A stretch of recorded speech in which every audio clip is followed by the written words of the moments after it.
नमस्कार साथियों, एक बार फिर से आप सबका न्यू लाइट विद दीपक में बहुत बहुत स्वागत है। आज का वीडियो बहुत महत्वपूर्ण है, ये सबको देखना चाहिए और पूरा देखना चाहिए। क्योंकि देखिए, आप लोगों ने देखा होगा बरसात के समय में आकाशीय बिजली गिरती है और उस बिजली की चपेट में आने वाले जीव जंतु जैसे गाय, भैंस, बकरियां मर जाती हैं। यही नहीं, मनुष्य भी अगर उसकी चपेट में आ जाता है तो वो भी तत्काल मर जाता है, या फिर अगर कम गिरी बिजली उसके ऊपर तो गंभीर रूप से घायल हो जाता है। तो हम सब इस बिजली से कैसे बचें, इसको हम लोग जानेंगे। हालांकि बचना थोड़ा मुश्किल है, लेकिन उपाय जानते रहेंगे तो जब भी पानी बरसेगा तो हमारे दिमाग में वो बातें आ जाएंगी, तो हम उससे बचने के लिए हम कोशिश जरूर करेंगे। तो इस वीडियो में हम सबसे पहले देखेंगे कि आकाशीय बिजली बनती कैसे है, फिर वो कैसे धरती पर गिरती है और उसमें कितना वोल्टेज होता है, कितना वाट की होती है, और फिर लास्ट में हम देखेंगे कि इस बिजली से हम कैसे बच सकते हैं। तो आकाशीय बिजली, लाइटनिंग, इसी का नाम वज्रपात भी है। खूब आप लोगों ने सुना होगा कि वज्रपात हो गया, तो आकाशीय बिजली के गिरने की घटना को ही वज्रपात कहते हैं। तो पहले हम ये समझते हैं कि ये बिजली बनती कैसे है। मान लीजिए ये धरती है, धरती का ये ऊपरी हिस्सा है, हमने आधी ही धरती मान लीजिए बनाई। अब धरती के ऊपर क्या है? वायुमंडल है, यानी वायु का मंडल है, हवाओं का निवास स्थान है, हवाओं का घेरा है।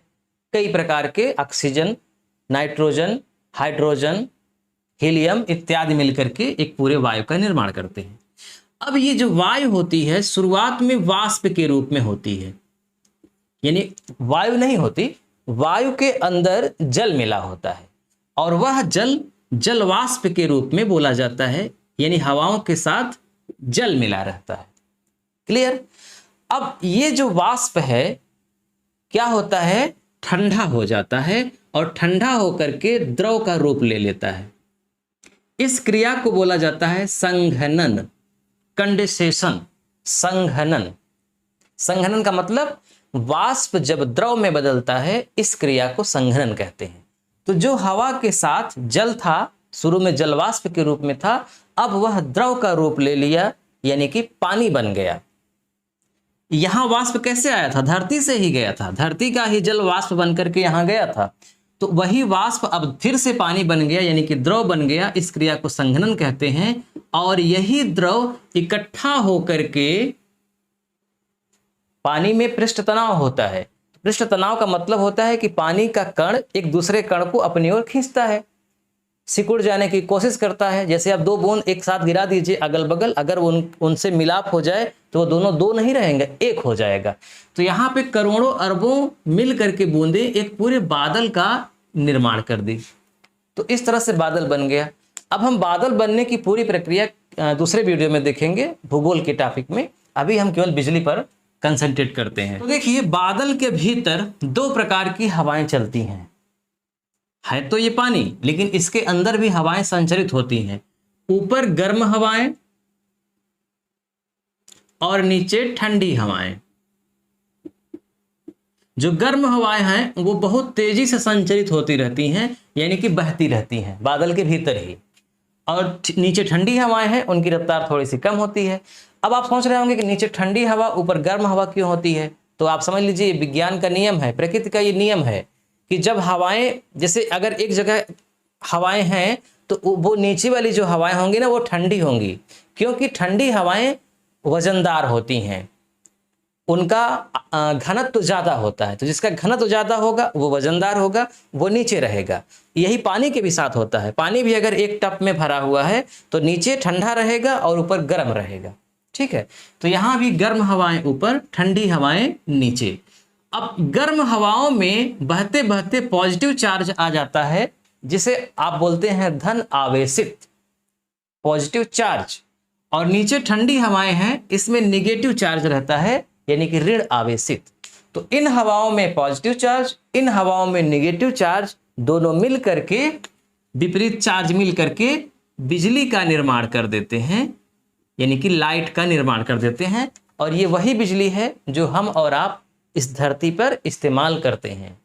मोबाइल चार्ज करते हैं, टीवी देखते हैं, फैन चलाते हैं, हीटर चलाते हैं, सब कुछ करते हैं, वही बिजली यहाँ बादल में बन गई। सबसे खास बात कि मनुष्य ने जो बिजली बनाई यहाँ पे, शुरू में तो बिजली थी नहीं, मनुष्य ने ही बनाई है। बिजली बहुत बड़ी खोज है मनुष्य की। तो ये बिजली मनुष्य ने यही देख करके ही बनाई है, प्रकृति से ही सीखा है। प्रकृति में पहले से ही बिजली थी, उसी को कृत्रिम रूप से बनाया गया है।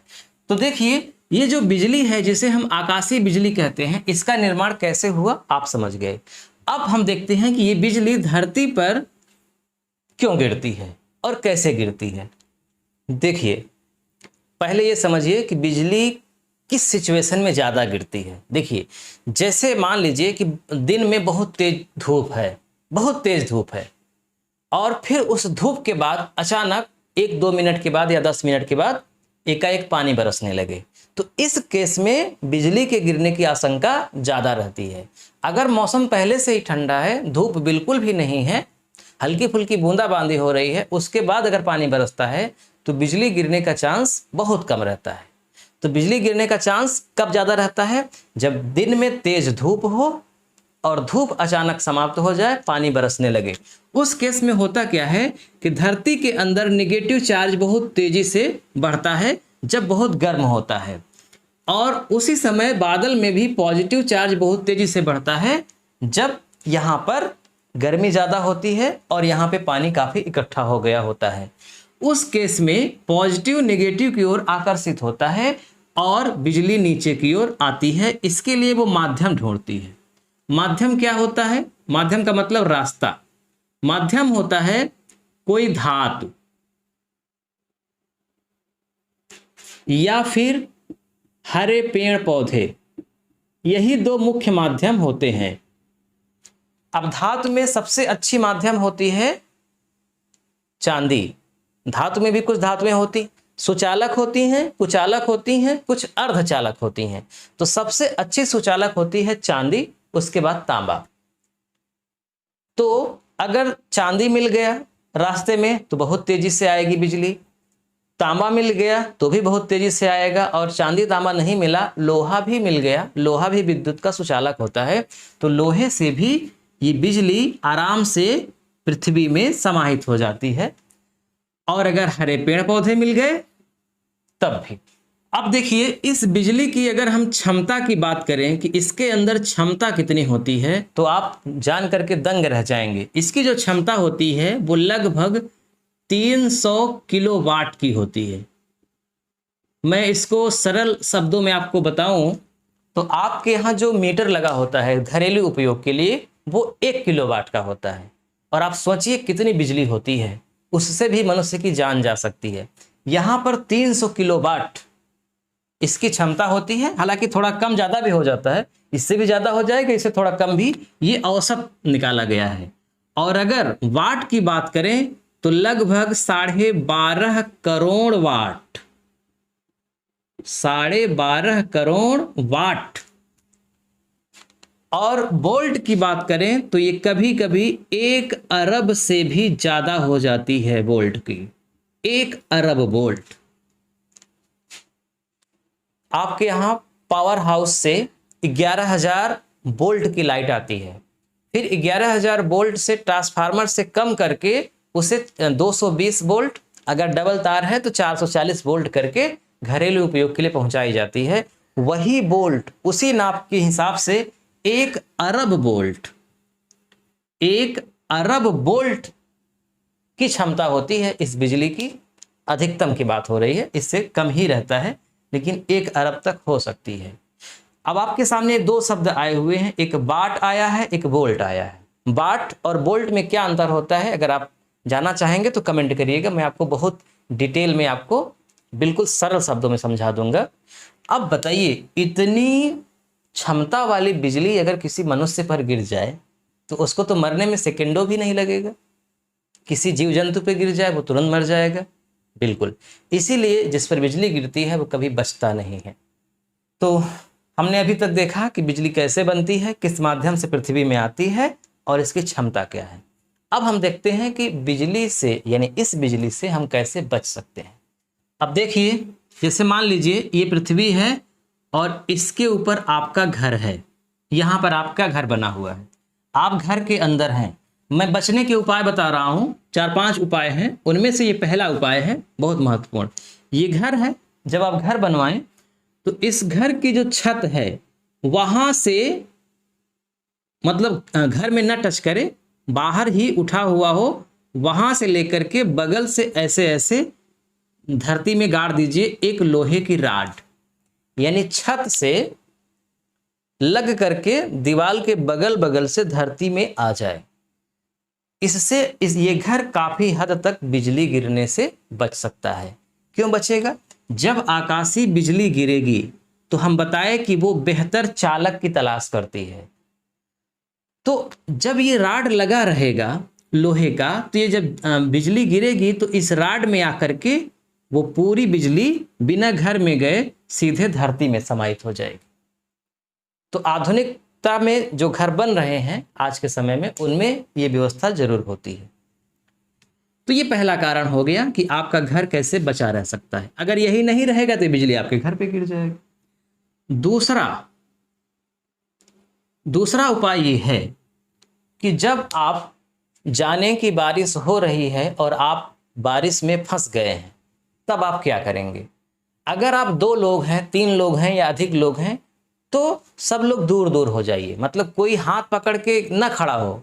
फिल्मों में आपने खूब देखा होगा कि जब बिजली गिरती है, मतलब आवाज होती है कड़कने की, तो लोग एकदम पास में आ जाते हैं, डर जाते हैं, पकड़ लेते हैं एक दूसरे को। तो ऐसा नहीं करना है। मतलब 2 लोग अगर हैं तो दूर चले जाना है, इतना दूर कि कम से कम 3-4 मीटर का फासला हो जाए।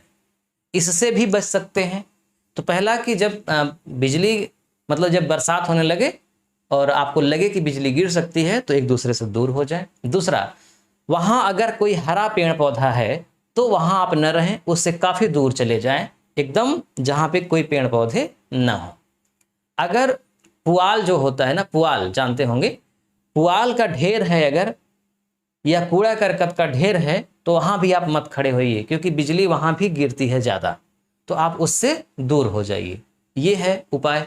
इसके अलावा और उपाय है, जैसे मान लीजिए कि आप पानी बरस रहा है तो आप छाता लेकर के फील्ड में गए हैं, बाहर गए हैं, तो वो जो छाते की राड होती है जिसको आप पकड़े रहते हैं, जैसे ये छाता है, तो इस छाते में ये जो राड होती है जिसको आप पकड़े रहते हैं, ये आमतौर पर लोहे की होती है।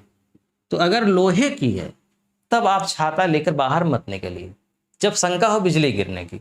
अगर खूब ठंडा मौसम है, बहुत देर से पानी वानी बरस रहा है, तब बिजली गिरने की शंका कम है, तब आप लेके निकल सकते हैं। बताया ना कि गर्म मौसम के बाद अचानक जब पानी बरसने लगे तब की बात हो रही है। तो छाता का अगर ये लोहे का सिरा है तो इसको आप पकड़े रहेंगे, जाहिर सी बात है। या फिर छाता लकड़ी का हो, मतलब ये वाला हिस्सा जो पकड़ा जाता है लकड़ी का हो या प्लास्टिक का हो, तो कोई खतरा नहीं है। अगर लोहे का है तो खतरा है, आप इसे लेकर बाहर बिल्कुल भी ना निकलें। इसके अलावा अगर मोबाइल टावर है आपके पास में या बिजली का तार है, तो वहाँ से भी आप दूर हट जाएं। तो यही कुछ मोटी मोटी बातें हैं जो आपको समझना है। तो उम्मीद करता हूँ कि वीडियो आपको पसंद आया होगा, आप बहुत कुछ सीखे होंगे और भविष्य में आप इन सब बातों को ध्यान में रखेंगे और आप इस दुर्घटना से बच सकते हैं और लोगों को बचा सकते हैं। इस वीडियो का लिंक अपने दोस्तों के पास जरूर शेयर कर दीजिए ताकि वो भी देखें और जागरूक हों। वीडियो पहली बार देख रहे हैं, चैनल को सब्सक्राइब कर लीजिए, घंटी भी चालू कर लीजिए ताकि जैसे ही कोई नया वीडियो हम अपलोड करें उसकी सूचना आपके पास पहुंचे। वीडियो देखने के लिए बहुत बहुत धन्यवाद।